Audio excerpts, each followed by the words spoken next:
Ora, se eu entendo que eu estou fazendo a vontade de Deus, onde é que está a vontade de Deus? Na palavra. Se eu oro, Mateus 6,10, venha o teu reino, seja feita a sua. Nesse caso, se eu entendo que eu estou fazendo a vontade de Deus, conforme a verdade prática, ela é a vontade.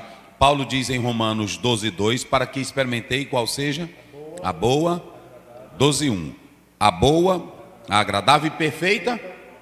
Se eu sei que a vontade de Deus é perfeita, Ele não erra nos seus planos, Ele guia os meus passos, eu tenho que ficar como?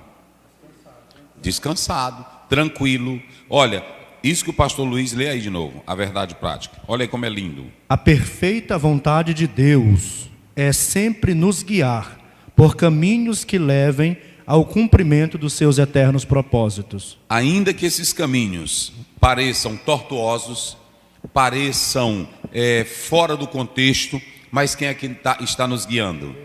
Quem é que está orientando a sua vontade? Então eu devo ficar como? Tranquilo. Veja que o desfecho histórico, o epílogo da história envolvendo Ruth e Noemi, ou Noemi e Ruth, começou com uma tragédia, perdendo o marido, perdendo os filhos, perdendo os bens, perdendo tudo. Mas qual foi o desfecho final? Ela sendo novamente honrada, a Ruth tendo uma casa e sendo bem casada com um fazendeiro rico. É assim? O livro de Esther também vai ter o mesmo desfecho. Aí você tem que entender que a melhor coisa é ficar na direção. Joga para cá. Tu veio hoje? Vai dia que ele não vinha. Aí veja bem, nós queremos dizer, não fique, querido irmão, palavra de Deus para o seu coração, não fique inquieto, não fique perturbado, não fique desesperado. Jesus disse, não andeis ansiosos por coisa, te tranquiliza. Se Deus está guiando os teus passos, Ele não vai te deixar cair no precipício. E se Ele deixar você entrar no buraco, quem é que vai te tirar de lá? É Ele. Se você tem uma prova, bota para cá, Caio, para confortar seu coração. Se tem algum membro na sua família doente, se você trabalha, ora e as coisas estão girando ao contrário, Romanos 8:28, todas as coisas cooperam para o bem daqueles que amam a Deus, daqueles que são chamados segundo o seu propósito. Creia na soberania de Deus. Deus está no comando, Deus está no controle.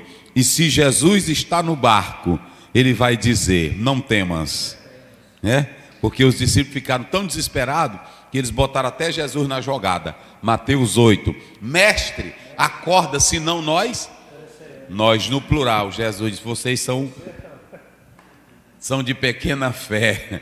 Então, quando Jesus está no barco, fique tranquilo. Eu queria que cada crente entendesse essa verdade prática, que é muito linda. Vamos lá, pastor Luiz. A leitura do texto.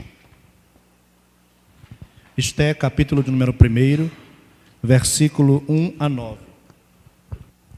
Sucedeu nos dias de Assuero, este é aquele Assuero que reinou desde a Índia até a Etiópia, sobre 127 províncias.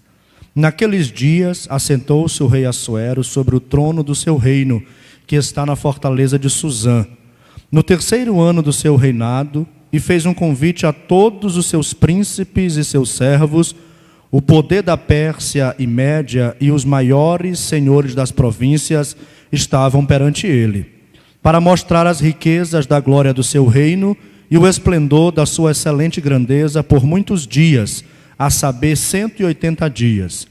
E acabados aqueles dias, fez um rei um convite a todo o povo que se achou na fortaleza de Suzã, desde o maior até o menor, por 7 dias, no pátio do jardim do Palácio Real.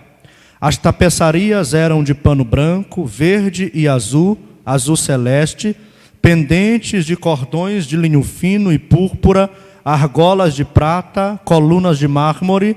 Os leitos eram de ouro e de prata, sobre um pavimento de pórfiro e de mármore, de alabastro e de pedras preciosas.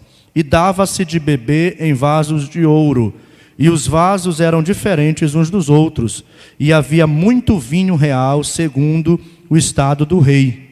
E o bebê era por lei, feito sem que ninguém forçasse a outro, porque assim o tinha ordenado o rei expressamente, a todos os grandes da sua casa que fizessem conforme a vontade de cada um. Também a rainha Vasti fez um banquete para as mulheres da casa do rei Assuero.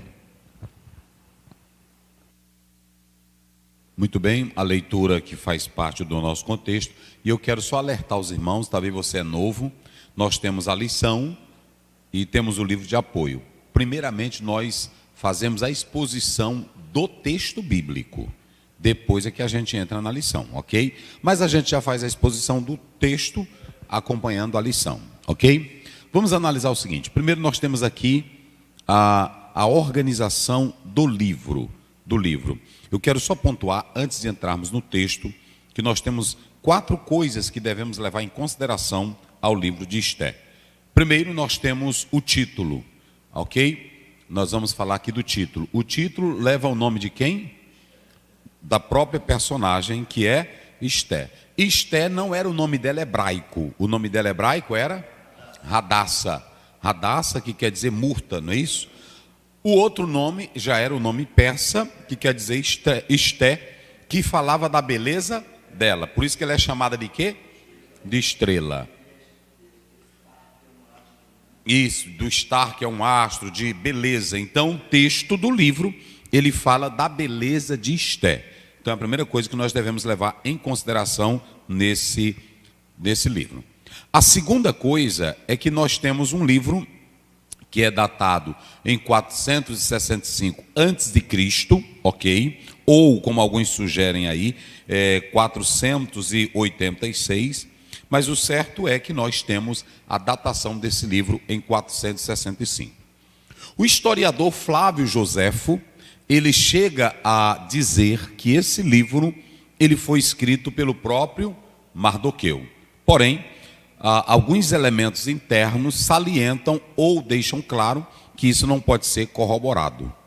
Aí tem-se a ideia de que um judeu temente ou já morador da Pérsia, que conhecia toda a história, todo o costume, que conhecia e que tinha acesso aos registros medo e persa, ele foi o escritor deste livro, ok? Mais plausível. Então você tem, na verdade, o certo é que o livro é anônimo. O que nós temos aqui são suposições de estudiosos que, na verdade, chega a uma aproximação correta. Então você que vai ensinar amanhã, comece falando do título do livro para os seus alunos, ok? Destaque essa personagem importante que é Esté. Nós já falamos que 2 livros na Bíblia levam nomes femininos. Quais são eles? Ruth e Esté. E é muito interessante vocês analisarem que nunca nas páginas da Bíblia as mulheres ficaram sem se envolver na obra de Deus. O livro de Juízes mostra várias mulheres, como Jael, como Débora. O livro de 1 Reis, aliás, 2 Reis, mostra a profetisa Ulda, no caso do rei Josias. Aí você tem livros históricos, a mulher sábia que pediu a cabeça daquele inimigo de Davi, que Joabe pede. Então, você tem Miriam, você tem Joquebede, você tem, quem mais? Só no Velho Testamento, né? Você tem Miriam, você tem Joquebede, você tem a menina na casa de Naamã, no capítulo 5. Ou seja, todo o Velho Testamento é repleto de mulheres ativas na obra de Deus. Fala aí. Filha de Faraó, que eles chamam de Batiá, né, que na tradução hebraica, ele diz que ela se converteu, porque esse nome seria Batiá, filha de Deus, porque seria aquele feito que ela fez, foi uma pessoa que tem Deus na vida. Né? E o mais interessante nisso tudo é que a figura da mulher, ela não é opaca, ela não é colocada como um desprezo. A Bíblia, ela vem mostrando as mulheres dentro do papel, tanto do lar, como também da vida de mulheres consagradas. Como nós temos o caso aí de Ruth, nós temos o caso de Noemi, mulheres que foram dedicadas. No Novo Testamento, a gente nem conta, começando com Maria, não é assim? Começando com Maria, e aí quando você segue as cartas de Paulo, Paulo vai falar de Áquila e Priscila. No capítulo 16 de Romanos, ele vai dar inúmeras inúmeros nomes de mulheres. Em Filipenses 4, ele fala de Evódia e Sintique. Ou seja, você tem no Novo Testamento mulheres pesadas. Jesus ia libertando, está lá em Lucas 8, ele ia libertando e elas iam se envolvendo na obra de Deus, ok? Então é muito interessante isso. Então você tem